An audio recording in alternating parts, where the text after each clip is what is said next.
LCS, not NALCS, it's LCS. LCS. Hello and welcome to the North American. Oh no, this could be a problem. Okay, all right. Welcome to the not NALCS because it's the LCS. Hey, you ready for the LCS? Yes. All right, James. Game time. You gotta get this right. Hello and welcome to the North American, not North American, because it is the Championship Series. It's just the LCS. You have 5 minutes to get it done, man. You gotta get it right.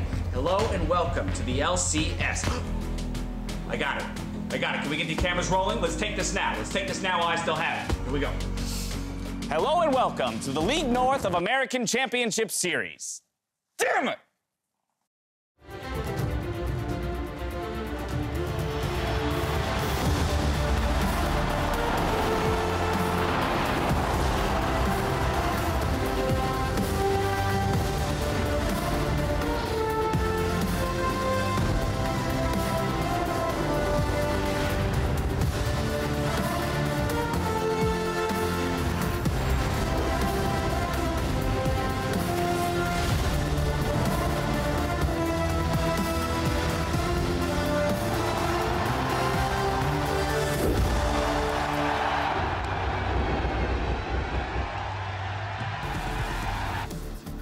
Let me be the first to welcome you to a new era for North American League of Legends, where the offseason brought more than its fair share of superstars and surprises. We've got some OGs joining the tailgate today, while fans were indulging in the festivities like basketball, 10 out of 10 tacos, free swag, and a little competitive water pong.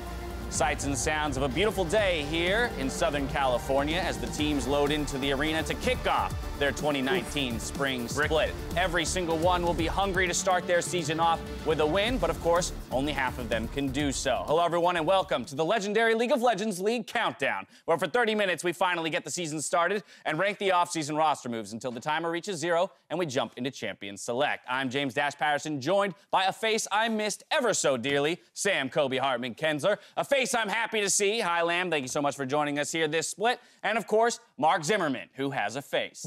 Not for long! I can't get anything from you, man. No, never, man. I can't let you off easy. Hi, thank you so much for joining us. It's the first year you're joining us on this side of the LCS. So how is that transition going for you from front of stage to back of house? It's a lot different. Like, if I was still a player, I'd be like, feel the pressure of having to play, figure out what I want to play today. And now I feel like a lot of the pressure has come off. Right, now you can just flame everyone incessantly, and you're no worse for it, just like Mark does. That's what I built my whole career off of. It's just like insult other people, don't pay attention to me and what I'm doing. I love it. Let's dive in. Before we sink our teeth into day one of the season, let's send it over to the stage for the presentation of last split's championship banner. Returning to the final to defend their title, it's Team Liquid. Let's get ourselves into game number 1. They're going in for 1. They've got Zazel looking for the first kill. Not quite yet. Blabber holds the front line. Expecting Tanky. We can turn this. We can turn this. He's going in for a kill. Finds Sneaky. Finds a giant knockup. They're going to knock down Zazel. Nice. The base will fall. Back-to-back sweeps. TL's the best team in North America. Thanks, Dash. I am here with Team Liquid Steve Aronset. Oh my gosh, you guys are about to raise your second banner, and last year you guys raised your first. So how does it feel seeing both of them next to each other and coming in this year as the team to beat? Feels pretty good. You know, I noticed that we changed out a lot of the pictures as well as the banner, and it's kind of nice to see the moments of our wins. I think there's a lot of pressure, though. I think after winning back-to-back championships has created an expectation of winning for the team. During the offseason, we made 2 changes to the roster. Huge changes, and you know, after so much success, I think the expectations are really high. And I feel like that is probably our biggest kind of obstacle this year, is how do we challenge ourselves to overcome that pressure, right? And I think TL as an organization is probably the one that's most equipped to turn that into something that energizes us, that gets us going so that we can put up 2 more this year. Well, tell me about those 2 roster changes specifically, because just when it looked like, oh, okay, Team Liquid can't get any stronger, you bring in Core JJ, a former world champion, and Jensen, one of the best NA mid laners here. So what are they bringing to the team? So I think one of the challenges in League of Legends for North America has been the expectation that we just can't win a world championship, right? And I think Jack, to his credit, going to the semifinals at Worlds was a great moment for the organization and also the region. And when we had the opportunity to pick up Jensen, it was like, well, here's a guy that made it to the semifinals, and that was a big addition. And then to add a previous world champion in Core JJ was kind of like icing on the cake. So I think that puts together a roster that is really built for international success. A lot of people have asked me, like, what was the planning in all of this? And for me, I feel like we basically have failed if we aren't thinking big enough. If I'm not putting a world championship as the goal, then I've already failed. So that's what we've done. I think it's funny that you mentioned pushing Cloud9 out of the photos that we have here in the studio, because you're playing against them today. And I know Jensen's probably pretty excited to take down an old team, but judging from the banter back and forth between you and Jack, I'm guessing that you probably want to take this one as well. So what would it mean to you taking down Jack and Cloud9 today? I mean, it'll feel great. This is just the start of the season, right? It's how we finish that matters more than this match in particular, and how far we make it at Worlds. But it will feel really good if we come out strong. We beat C9 today, which should happen. Yeah. There you go. It should happen. Will happen. Will happen. Confident words. Steve, thank you so much, and best of luck to you and your team today. Thanks, Avli. Back to you guys. Thank you very much, Avli. We'll see if Team Liquid can defend their title at the end of the spring split as the finals head to St. Louis at the Chaifetz Arena, home of the St. Louis University Billikens. Excited to make our way to the Midwest in anticipation of our finals. Let's run through some fun facts around St. Louis. I, for one, am excited that the LCS is going to the birthplace of the ice cream cone. I'm going to get my fair share of those. I mean, I'm pretty hyped that we are going to be playing in the first American city to host the Olympics. That is pretty sweet. I actually didn't know that. Also, did you guys know that 7-Up was invented here? Did you guys come up with all these, or did the producer feed them to you? We Googled and we did our went homework. down the list. Yeah, we researched. Yeah, me too. Did you know that there's more barbecue sauce eaten in St. Louis per capita than anywhere else in America? All right, well, while we check the validity of some of those St. Louis facts, please check out the announcement article at the new and improved LCS Hub at riot.com/LCS. When we return, we pit off-season roster moves against one another, and we look ahead to today's games. So don't go anywhere.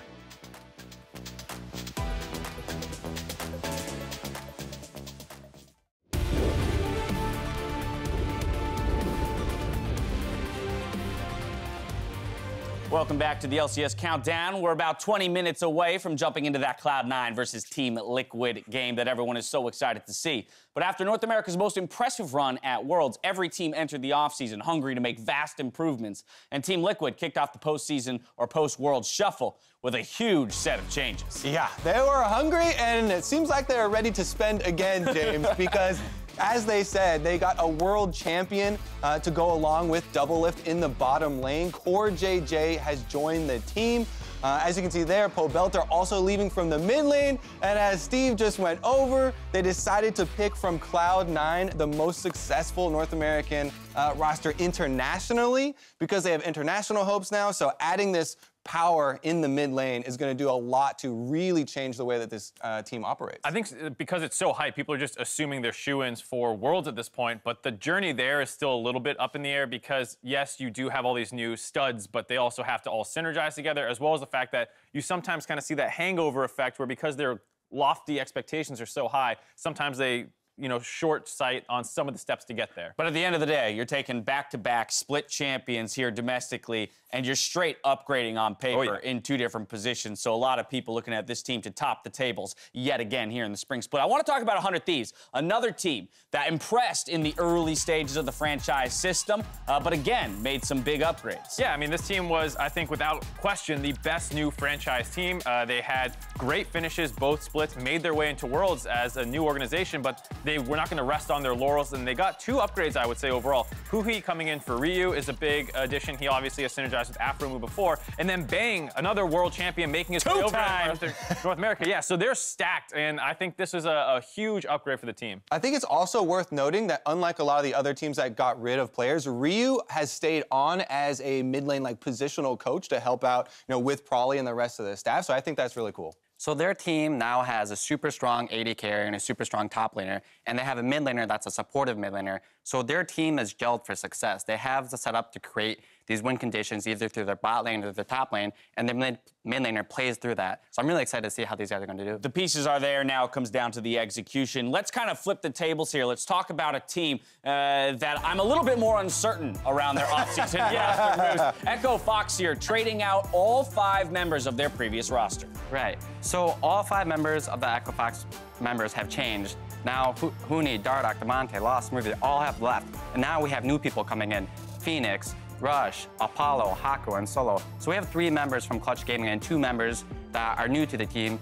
And I'm really excited to see how Rush does in NA. He left NA a couple years ago and went to Korea, and we haven't seen much of him there. So I'm really excited to see how he works with Phoenix, and if Phoenix can go back to the form that he used to be on Team Liquid. So there's a lot of unknowns about that roster, but I'm excited to see Rush back on NA. Yeah.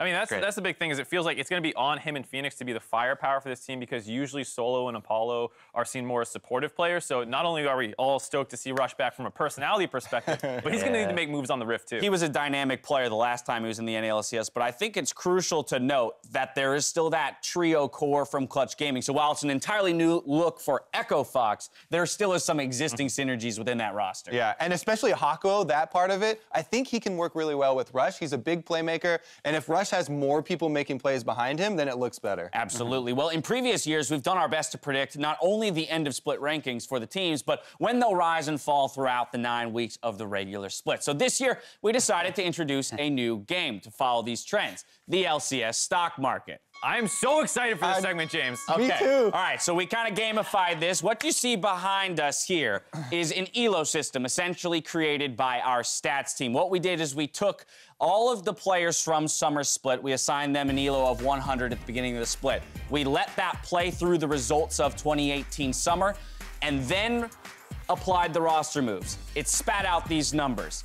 Of course, these are somewhat arbitrary numbers, but it gives us our jumping off point, and I wanted to watch you guys grapple with it. Important thing to note, each of these guys was handed 5,100 points to spend in the LCS stock market, and they are buying for 2-week periods, so for the next 4 games that each team will play. Let's go ahead and take a look at your portfolios, and I'm gonna pick them apart. I'm about to get so we're rich. gonna hot swap over to that and see who you guys bought into at the beginning of this split. Oh my God. Okay. So, a fair amount of discrepancies between them all. And what I want to start with is the fact that all 3 of you have bought into both Golden Guardians and Team Liquid. It's the only 2 teams that all 3 of you bought into.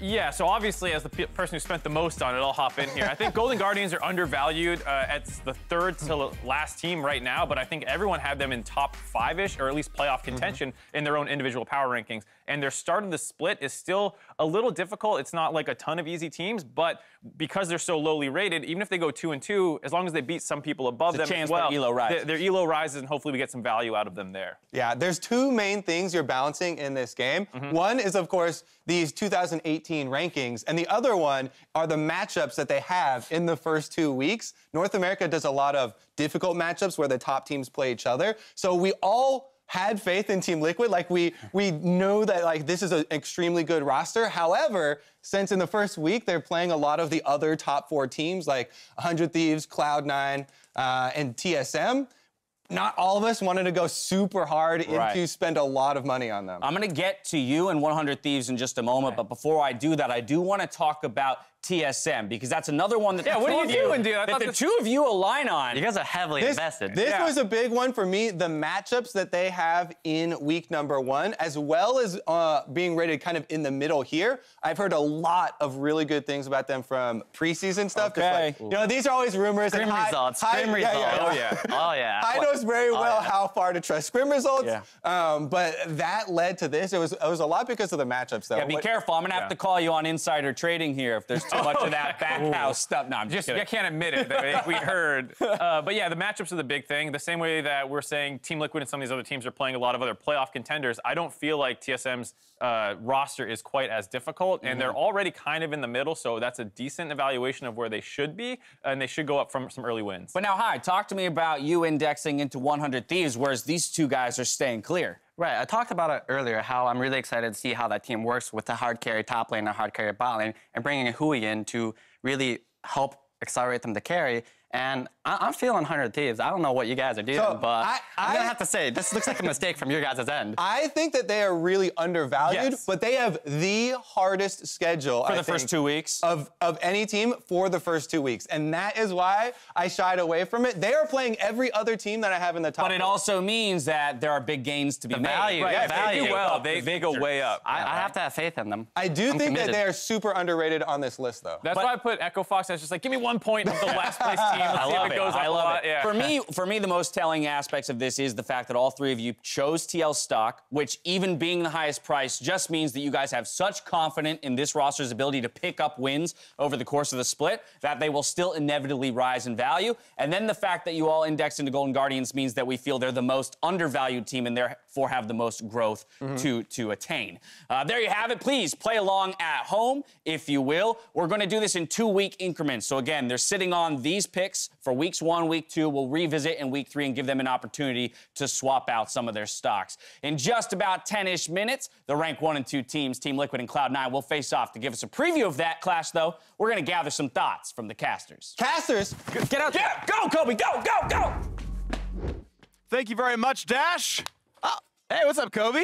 Hey, how's it going? Going well. Nice job. Good run. You made it. I'm proud of you. Just in time. So what better way to kick off the start of the spring split than the debut of a Team Liquid who managed to take their back-to-back championship roster and make it even better? That is right. Jensen is joining them right off of World Semifinals. They were able to take Cloud9's mid laner, so upgrade there. And then they also added CoreJJ, former world champion, to join Doublelift in the bottom lane. That was already a powerhouse bottom lane for North America. Yeah, that team looks insane. I think people are looking at maybe if they can make a Deep Worlds run this time. When speaking of Deep Worlds run, of course, Cloud9, their opponents in the opening match, probably had the best international performance of any North American team ever, World Semis. Definitely true. And a large part of it was Licorice. This rookie that they brought themselves up from the Academy League. He won Rookie of the Split in spring. He absolutely dominated people at Worlds as well, solving the questions that people were like, oh my God, is he going to be able to perform internationally?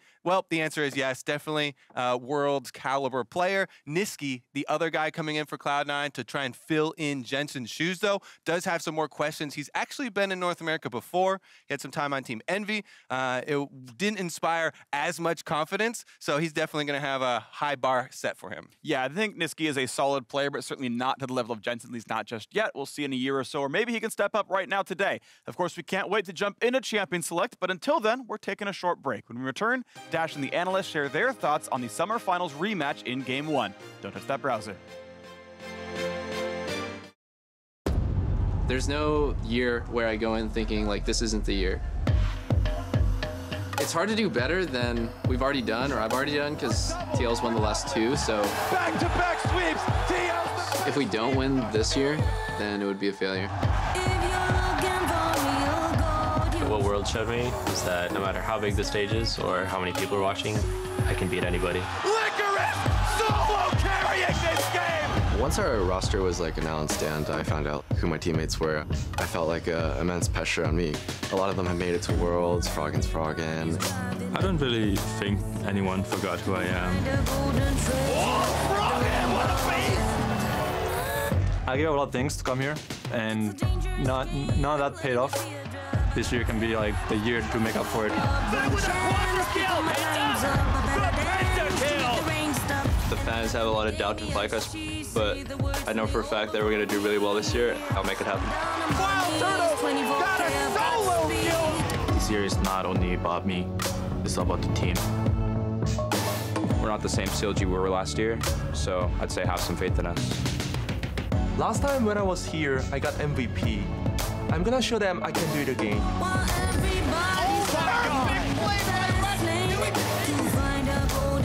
지금 LCS에 5명의 우승 반지를 낀 플레이어들이 있는데 사실 이거는 그렇게 중요하지 않다고 생각해요.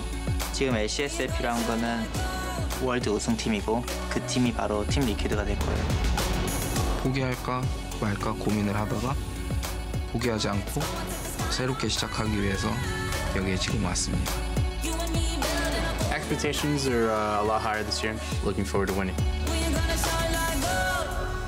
저는 한국에서 모든 걸 잃었고 and Now it's time for LCS.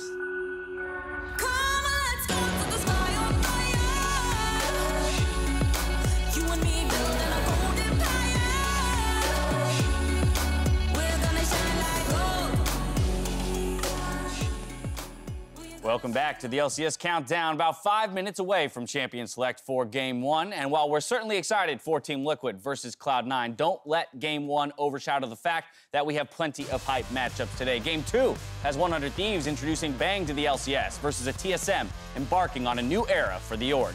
Then CLG's Power of Evil looks to take down his old team Optic, who field a world champion in the mid lane, plus 2 more clashes steeped in rivalries before we call day 1. When asked about his prospects for the season, though, Reaper doesn't think Nisqy comes into the league as the best mid laner, but that he will be. About the Nisqy, so basically, he's not that smart yet. He's a very new guy, and he's a very young rising star, but not, I don't like to say not as Jensen level yet. Probably he have to learn a lot under me and with the team, but he will be better than Jensen at some point. Our defending champs TL, we're gonna smash them today.